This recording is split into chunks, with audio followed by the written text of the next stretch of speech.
The other great thing in this 2016 Range Rover Sport is it has Bluetooth audio streaming. If I go to my music here, I'll actually turn it down, but you see at the bottom there, hopefully there's a bit of a reflection there, Range Rover Sport. If I click on that, you'll see there's a tick next to Range Rover Sport, and anything, so long as the system here is set up correctly, anything that's playing on your phone will play through the speakers in here. So whether it be Spotify, Amazon Music, or just the ordinary music. So here we go.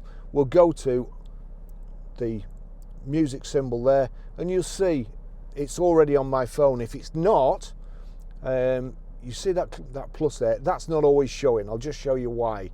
So if I click to auxiliary, it won't play here, and then I go to something else, my video, it's not doing it. So we want to play music from here. We go to the music note there, and you'll see my music. There's nothing there, there's no plus at the side, so you have to press my music, then click the plus. Then you've got the choice of all these: Barry's iPhone, iPod, DVD, so on. So we click Barry's iPhone. That's it. Now when this is turned down, I'll turn this up.